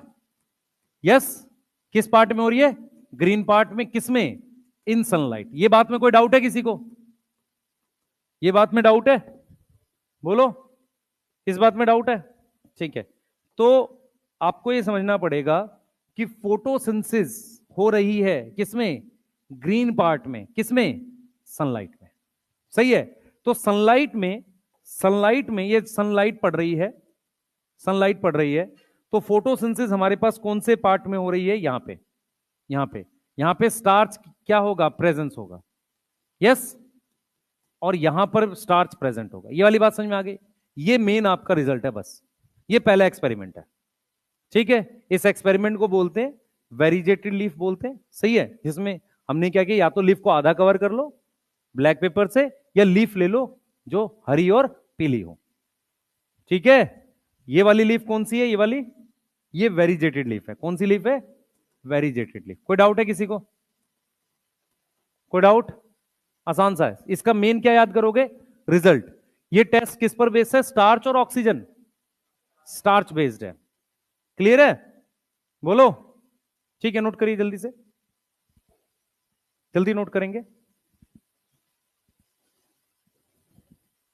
जल्दी करो बेटा।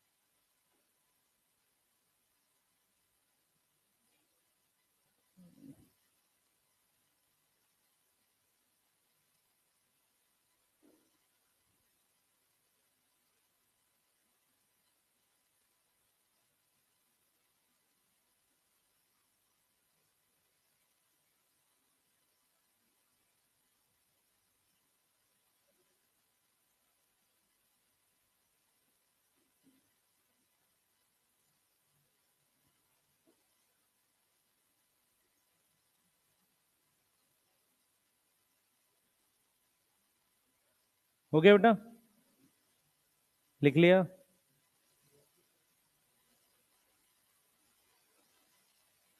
चलिए आगे करेंगे।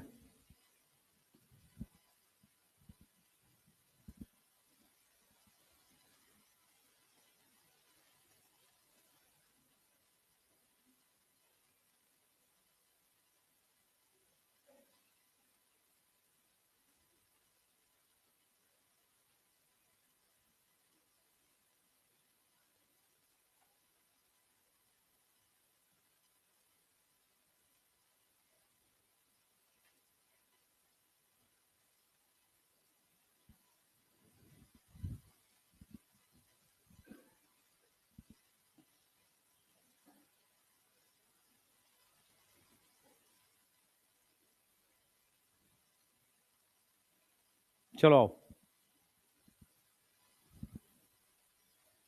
चलें आगे। इसमें कोई लाइन जो आपको ना समझ में आ रही हो? देखो, देखो भाई, look for starch formation, variegated leaf और leaf that was partially covered with black paper. On testing these leaf for the presence of starch. सही है? किससे टेस्ट करेंगे? आयोडीन से। तो फोटोसिंथेसिस कहां हो रही है? ग्रीन पार्ट पर, किसकी प्रेजेंस में? लाइट की प्रेजेंस में। ठीक है, तो ये जो टेबल बनाएंगे उसमें यही लिखना है बस। समझ आ रहा है? और लास्ट में जब आप रिवाइज करोगे तो सिर्फ टेबल रिवाइज कर लेना, उतने से बन जाएगा। सेकंड एक्सपेरिमेंट केओएच वाला, ये सेकंड है। देख लो इधर सारे, बोर्ड पे मेरी तरफ देखो। हमारे पास ये बाउल ले रखी है ऐसे, दो टेस्ट ट्यूब है। पहली टेस्ट ट्यूब में दिखाया गया कि ये जो लीफ का आधा हिस्सा है, ये अंदर है, ये बाहर है। तो ये वाला पार्ट एक्सपोज है और ये इनसाइड है। ये क्या है? इनसाइड है। ठीक है, अब जो एक्सपोज पार्ट है, ध्यान सुनेंगे, जो इनसाइड पार्ट है, जो CO2 था उसको किसने एब्जॉर्ब कर लिया? KOH ने। यस, सही है, और इसको CO2 मिल रहा है।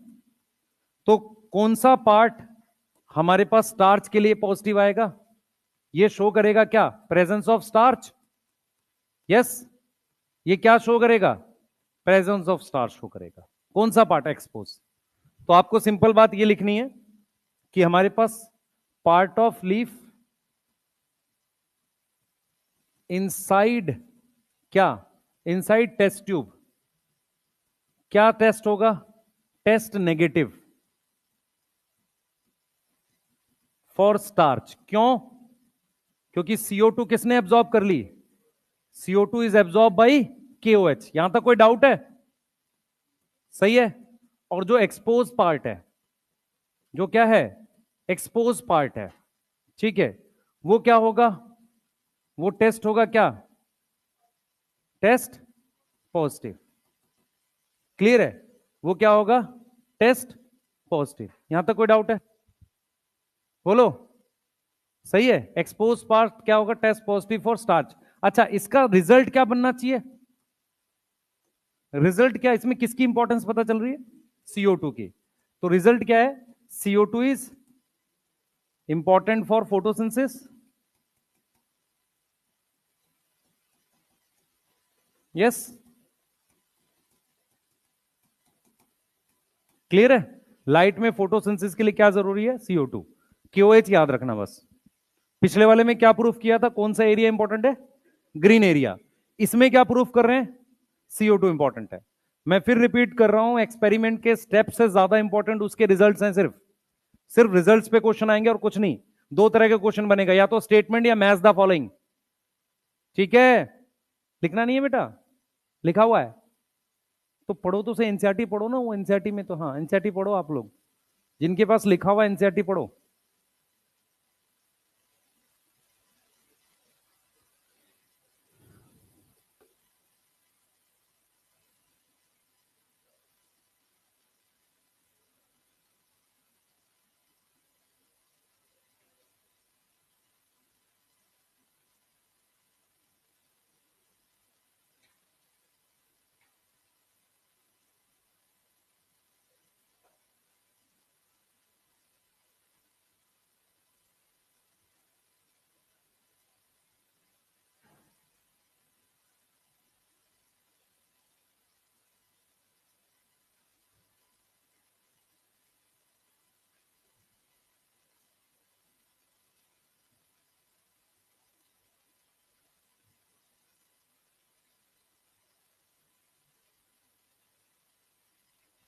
नेक्स्ट करते हैं बेटा, प्लीज जल्दी लिखा करो, नहीं होगा नहीं तो। ठीक है, अब इतनी खतरनाक इंग्लिश लिखी है उसमें कुछ काम का नहीं है। चलो ठीक है, यहां तक हो गया। लिख लिया, कोई लिख रहा है?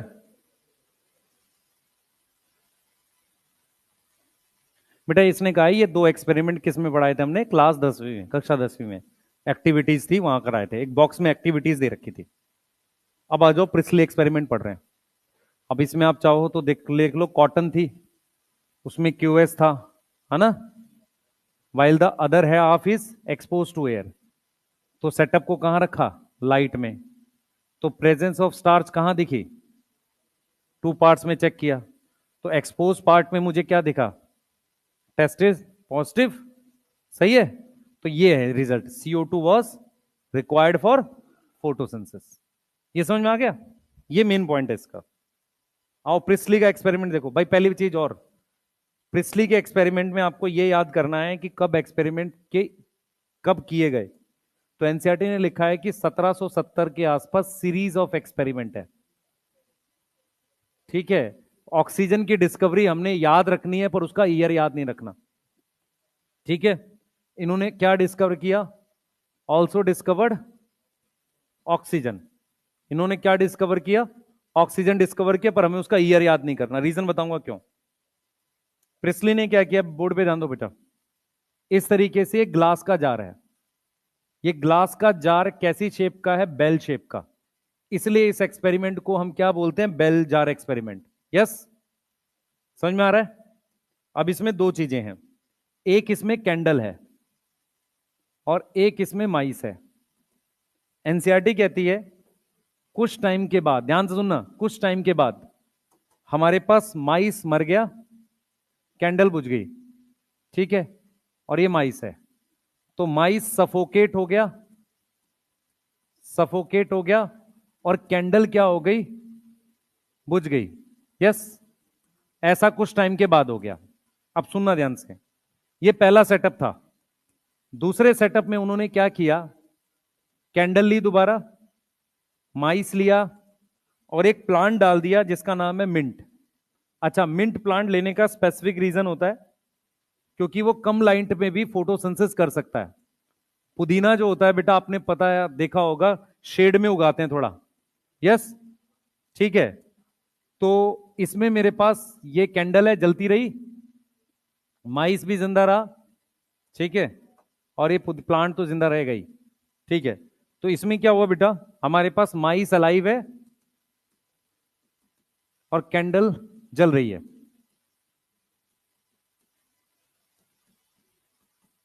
जब तक पूरा खत्म नहीं होगा कैंडल जल रही है, कोई दिक्कत नहीं। अब सुनो ध्यान से, उसने क्या बोला, जो पॉइंट्स है वो इंपॉर्टेंट है। पहला पॉइंट बोला है कि बर्निंग कैंडल, समझो ध्यान से, बर्निंग कैंडल और ब्रीदिंग एनिमल, वर्ड याद रखना, burning candle and breathing animal क्या करेगा? एयर क्वालिटी डैमेज करेगा। याद क्या रखेंगे?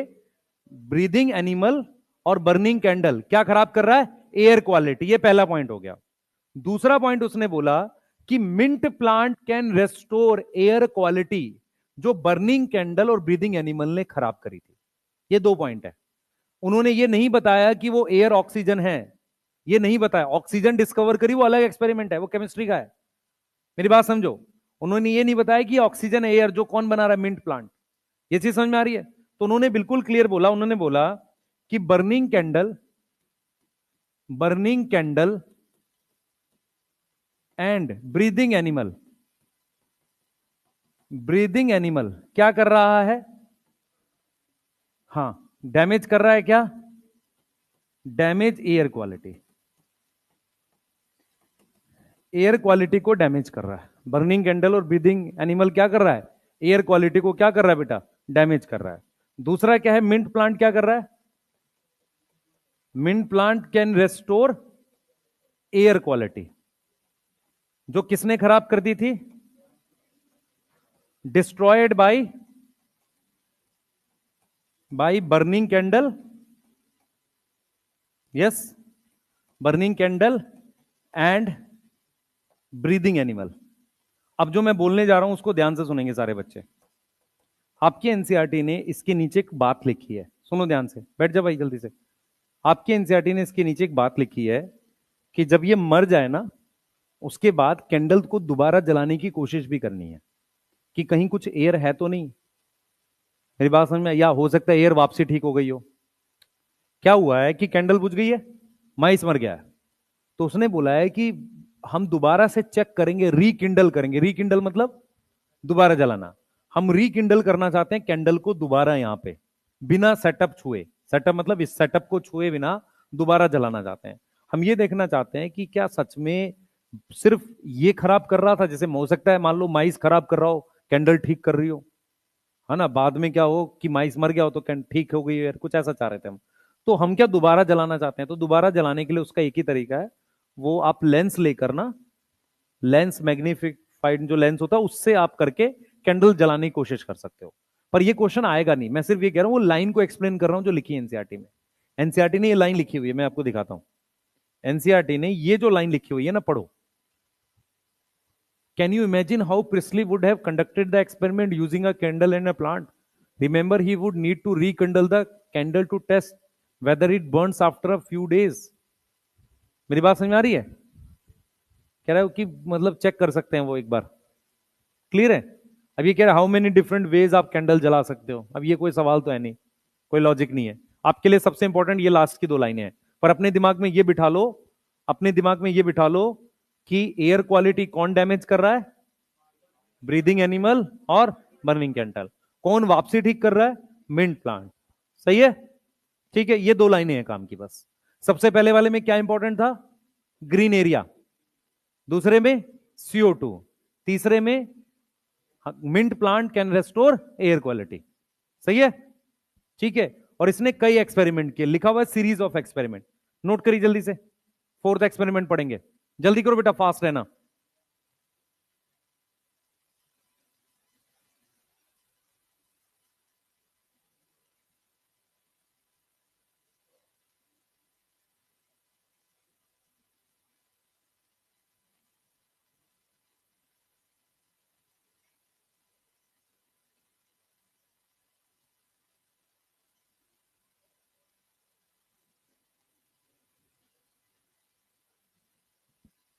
हो गया?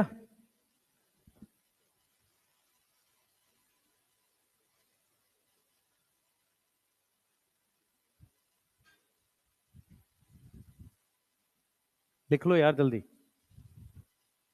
नेक्स्ट करते हैं फोर्थ। जल्दी जल्दी फास्ट।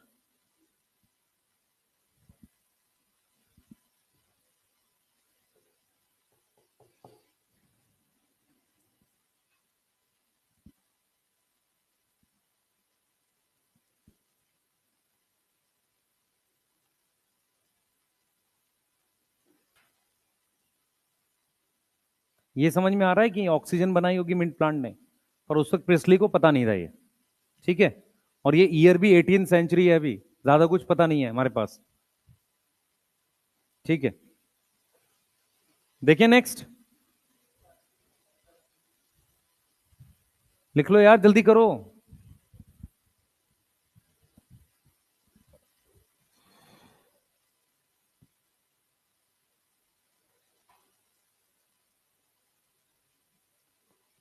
चलो नेक्स्ट हम कर रहे हैं इनगेन हाउस का एक्सपेरिमेंट। सुन लो ध्यान से, इनगेन हाउस ने क्या किया था। जिसने लिख लिया बेटा ये ठीक है। उसके बाद हम लोग बात कर रहे हैं, जैन इनगेन हाउस नाम है साइंटिस्ट का, जैन इनगेन हाउस। ठीक है? हाँ, अब सुन लो ध्यान से क्या किया। सबसे पहले उन्होंने रिपीट किया, repeat experiment of priestly. Board पे फोकस रखो। रिपीट किया एक्सपेरिमेंट ऑफ प्रिस्ली। कब किया? एक बार डे में किया और एक बार डार्कनेस में किया, मतलब एक बार दिन में किया, एक बार डार्कनेस में किया। अब डार्कनेस में किया तो even in presence of, even in presence of mint plant क्या होगा? हमारे पास क्या हो जाएगा? कैंडल क्या हो जाएगी? बुझ जाएगी। मेरी बात समझ में आ रही है? क्योंकि रात में प्लांट फोटोसिंथेसिस नहीं करते। तो यहां पर यहां पर डे में सनलाइट में किया, तो सुन लो ध्यान से, सेम रिपीट हुआ होगा। तो यहां रिजल्ट क्या लिखूंगा मैं, इन्फ्रेंस रिजल्ट क्या लिखूंगा, लाइट इंपॉर्टेंट है, यहां क्या बनेगा, लाइट इंपॉर्टेंट है बेटा, लाइट इज इंपॉर्टेंट, ये बन गया रिजल्ट। अब दूसरा उन्होंने क्या करा, ध्यान सुना है, उन्होंने एक और एक्सपेरिमेंट करके देखा। उन्होंने क्या किया, इस तरीके से कांच का जार लिया, ग्लास का जार लिया ऐसे। अच्छा, उसमें उन्होंने एक्वेटिक प्लांट रखा। उन्होंने क्या रखा इसमें, एक्वेटिक प्लांट रखा। उन्होंने क्या किया, जब ये एक्वेटिक प्लांट रखा, हाइड्रिला ले सकते थे, मैं सिर्फ एक्वेटिक प्लांट लिख रहा हूं। तो उन्होंने क्या लिया, एक्वेटिक प्लांट लिया, और एक्वेटिक प्लांट पर जहां पर भी ब्राइट लाइट डाल रहे थे, वहां पर ऑक्सीजन के बबल बनने लगे थे। तो आप समझो क्या कह रहे हैं हम यहां पर, यह कह रहा है कि ग्रीन एरिया पर, ग्रीन प्लांट पर जहां ब्राइट लाइट पड़ती है, वहां ऑक्सीजन के बबल बनते हैं। अब यहां पर दो चीजें आपको समझनी है, ऑक्सीजन की डिस्कवरी प्रिस्ली ने करी है, पर प्लांट ऑक्सीजन बनाता है ये इंगनहाउस ने बताया। दोनों बातों में फर्क है। ऑक्सीजन वैसे डिस्कवर किसने करी है, प्रिस्ली ने, मेरी बात समझ में आ रही है, लेकिन प्लांट का ग्रीन पार्ट ऑक्सीजन के बबल बना रहा है, वो कौन बता रहा है, इंगेनहाउस। तो इन्होंने बोला कि ब्राइट लाइट, ब्राइट लाइट कहां गिर रही है, फॉल ऑन किस पे, ग्रीन पार्ट पे, ठीक है, वो क्या क्या करेगा, प्रोड्यूस किसके बबल, ऑक्सीजन के बबल। यस, क्या कर रहा है, ऑक्सीजन के बबल बना रहा है। यहां तक समझ में आ रही है, बोलिए, यहां तक क्लियर है, जल्दी बताओ बेटा। यहां तक क्लियर है। तो यहां पर हमारे पास क्या बन रहा है बच्चे, ऑक्सीजन का बबल बन रहा है, ठीक है। क्या गिर रही है, ब्राइट लाइट गिर रही है, किस पे, ग्रीन पार्ट पे। क्लियर है, कोई डाउट, ये तो समझ में आ रही है। तो यहां पे लाइट की इंपॉर्टेंस बता रहे हैं कौन, इंगेनहाउस। तो उन्होंने सेम एक्सपेरिमेंट रिपीट किया, एक बार दिन में और एक बार रात में अंधेरे में। तो मिंट प्लांट क्या करेगा, presence of mint plant, candle extinguish होगी, मतलब एयर क्वालिटी रेस्टोर नहीं हुई। Yes, air quality not restore. दूसरा उन्होंने बताया कि जो बबल्स हैं वो क्या हैं, ऑक्सीजन के। तो इनका जो रिजल्ट आया वो यही है कि ब्राइट लाइट की प्रेजेंस में किसके बबल बन रहे हैं, ऑक्सीजन के। तो ऑक्सीजन डिस्कवर किसने करी है, हाँ भाई, ऑक्सीजन डिस्कवर किसने करी, प्रिस्ली। ईयर याद ना करो, चल जाएगा। और ग्रीन प्लांट प्रोड्यूस ऑक्सीजन, ये किसने बताया, इंगेनहाउस ने। कोई डाउट है इस बात में, हाँ भाई, इस बात में कोई डाउट, ये ध्यान रखना बस।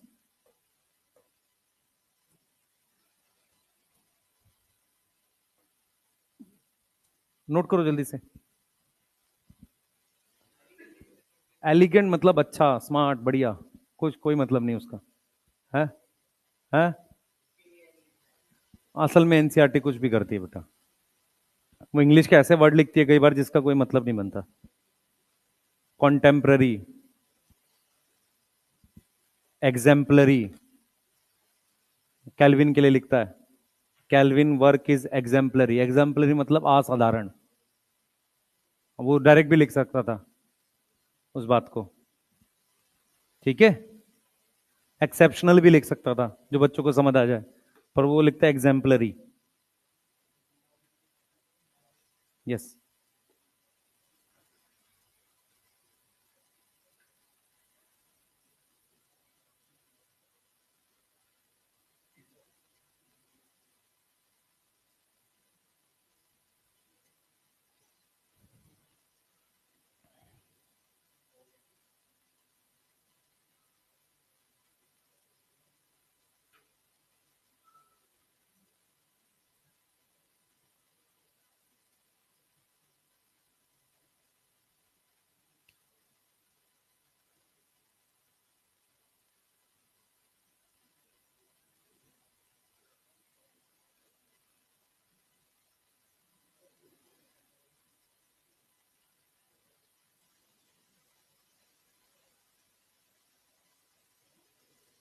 ठीक है। चलो आगे करते हैं। अब आओ बेटा, हमें दूसरा एक साइंटिस्ट देखना है जिसने ये नहीं बताया कि सिर्फ लाइट इंपॉर्टेंट है, उसने वेवलेंथ बता दी। टाइम अभी बेटा बहुत है तेरे जीवन में ना, अभी बहुत समय है ना। अभी तुझे बहुत काम करने हैं। नोट लिखो, हेडिंग डालो, TW एंगलमैन। इन्होंने बताया इंपॉर्टेंस ऑफ लाइट। चलो जल्दी करो। हाँ हाँ, तुम्हारे बोलने से थोड़ी होगा, अभी बहुत समय है बेटा। अभी तुमने बहुत अच्छे अच्छे काम करने हैं देश के लिए, ठीक है ना। पैसा कमाना है ना। हाँ, किडनी ट्रांसप्लांटेशन करनी है इधर उधर, है ना। तुम्हारे समय पे तो मेडिकल स्टोर पे बिकने लग जाएगी जब तुम डॉक्टर बनोगे, नहीं है। हाँ हाँ, जिसको लगवानी हो अपना गया डॉक्टर के पास, फिट करवा के आ गया तुरंत। है है। चलो, TW एंगलमैन,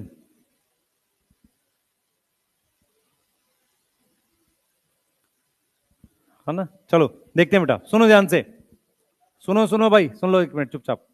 TW एंगलमैन ने, भाई सुन लो, इधर पीछे बातचीत बना रहे हैं, इधर ध्यान दो। TW एंगलमैन ने क्या किया बच्चे, इंपॉर्टेंस ऑफ लाइट बताइए। सबसे पहले सुनो ध्यान से, उन्होंने क्या किया। एनसीईआरटी क्या लिखती है? एनसीईआरटी कहती है कि उन्होंने व्हाइट लाइट को स्पेक्ट्रल कंपोनेंट में तोड़ा।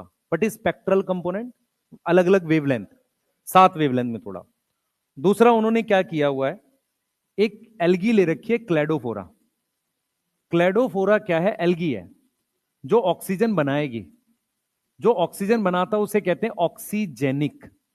यस। उसके साथ इन्होंने ये एरोबिक बैक्टीरिया ले रखे हैं।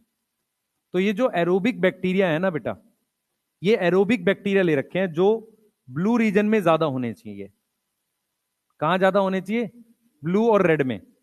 समझो ध्यान से, ब्लू और रेड में ज्यादा, और जगह भी हैं पर ज्यादा कहां है बेटा? ब्लू और रेड वाले में ज्यादा है। फोटोसिंथेसिस सब जगह हो रही है थोड़ी बहुत, लेकिन कहां ज्यादा हो रही है? ब्लू और रेड में। तो इन्होंने क्या किया सुनो, एनसीईआरटी क्या लिखती है। एनसीईआरटी लिखती है कि इन्होंने प्रिज्म यूज करके व्हाइट लाइट को स्पेक्ट्रल कंपोनेंट में तोड़ा और फिलामेंटस एल्गी ली, जिसमें हमारे पास ऐसे विबग्योर करके, मान लो इधर से बना लो इधर से, जैसे भी बना लो वो आपकी मर्जी है। तो उन्होंने दिखाया कि ब्लू और रेड रीजन में ज्यादा फोटोसिंथेसिस हो रही है। फोटोसिंथेसिस के 2 सबूत होते हैं, एक तो स्टार्च होता है, एक ऑक्सीजन होता है। पिछले एक्सपेरिमेंट में स्टार्टिंग में हमने 2 में स्टार्च किया था, अभी तक अगले 2 में हमने ऑक्सीजन की बात करी है, इसमें भी ऑक्सीजन है। इसमें उन्होंने क्या बताया, उन्होंने बताया कि ब्लू और रेड रीजन में ज्यादा ऑक्सीजन बन रही है। तो ज्यादा ऑक्सीजन का मतलब वहां पर ज्यादा एरोबिक बैक्टीरिया जाएगा। एरोबिक बैक्टीरिया का मतलब जो किसकी तरफ अट्रैक्ट हो? ऑक्सीजन की तरफ। यहां तक समझ में आ रही है? बोलो, एक्सपेरिमेंट समझ में आ रहा है? तो TW एंगलमैन ने क्या किया बेटा, किसकी इंपॉर्टेंस बताई है? वेवलेंथ की। इंपॉर्टेंस किसकी बताई है? Importance of wavelength. तो उन्होंने सबसे पहले क्या किया, किसको किसमें तोड़ा? उन्होंने क्या किया? व्हाइट लाइट को, हाँ व्हाइट लाइट को ब्रेक किया है किसमें? ब्रेक किया है किसमें? Break into spectral component. किसमें तोड़ा है? Spectral component. Yes, spectral component में तोड़ दिया। मेरी बात समझो ध्यान से, स्पेक्ट्रल कंपोनेंट में तोड़ दिया। उसके बाद उन्होंने क्या देखा? स्पेक्ट्रल कंपोनेंट में देखा, उन्होंने क्या देखा बेटा? ब्लू एंड रेड वेवलेंथ क्या कर रही है? मैक्सिमम फोटोसिंथेसिस कर रही है। तो मैक्सिमम फोटोसिंथेसिस का मतलब वो क्या बनाएगी? ज्यादा ऑक्सीजन। यस। तो क्या प्रोड्यूस करेगी? Produce more oxygen. कौन अट्रैक्ट होगा? Attracted by aerobic bacteria. अब मेरी बात सुनो ध्यान से, जो सबसे इंपॉर्टेंट है, इन्होंने क्या किया था? फर्स्ट एक्शन स्पेक्ट्रम दिया था। अब ये क्या है? फर्स्ट एक्शन स्पेक्ट्रम क्या है?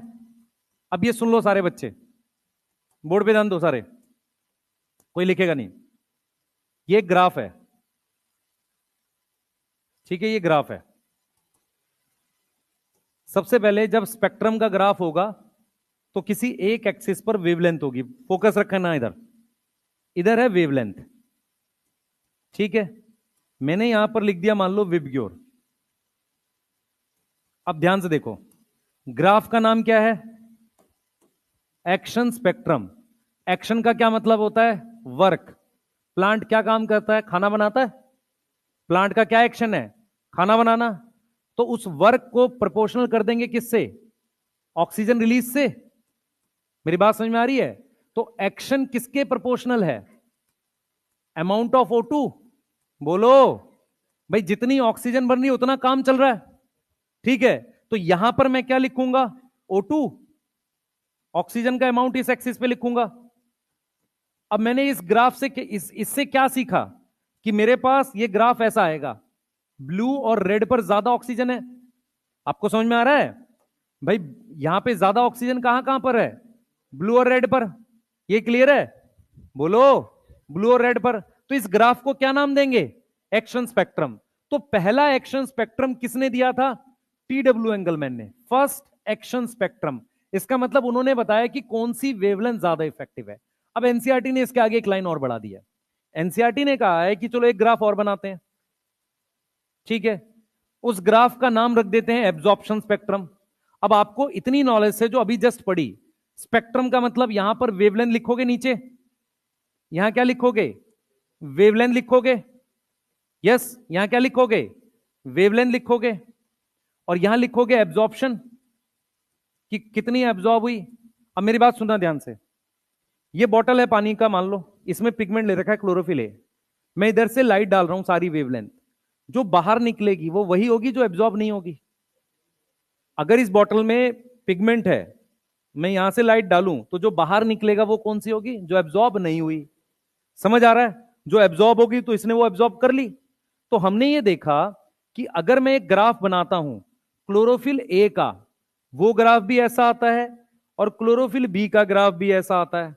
तो ये क्लोरोफिल ए का ग्राफ है और ये क्लोरोफिल बी का ग्राफ है। मतलब इस बॉटल में अगर क्लोरोफिल ए लेता हूं तो ब्लू और रेड अंदर रह जाती है, बाकी बाहर आ जाती है ज्यादातर। और ऐसे ही क्लोरोफिल बी लेता हूं सेम। तो एनसीईआरटी क्या लिखती है? कहती है कि TW एंगलमैन ने फर्स्ट एक्शन स्पेक्ट्रम दिया था, which is similar to absorption spectrum of किसका? Of chlorophyll A and chlorophyll B. यहां तक कोई डाउट है किसी को? यहां तक कोई डाउट है? ये बताओ, ये बात समझ में आ गई? स्पेक्ट्रम का मतलब ग्राफ बनाएंगे किसके साथ? वेवलेंथ के साथ। एक एक्सिस पर क्या रखेंगे? वेवलेंथ। एक्शन मतलब काम। प्लांट काम करेगा दो चीजों से, दिखा सकते हो, या तो ग्लूकोज से या ऑक्सीजन से। सही है? सही है। लेकिन मैं काम थोड़ा सा पिगमेंट वाइज चाह रहा हूं, तो ऑक्सीजन ज्यादा बेटर पड़ेगा, ठीक है। तो कितना ऑक्सीजन बना, उसको वेवलेंथ के साथ क्या बोलेंगे? उसको एक्शन स्पेक्ट्रम। और किस पिगमेंट ने कौन सी वेवलेंथ एब्जॉर्ब करी, उसको क्या बोलेंगे? Absorption spectrum. क्लियर है? कोई डाउट? बना लो यहां तक, ठीक है। कल हमें दो चीजें पढ़नी है, इतना ही कर लो आज, इसको इतना ही करा रहे हैं। नहीं नहीं, अमाउंट पे नहीं जा रहे अभी हम सिर्फ ग्राफ की शेप पे जा रहे हैं।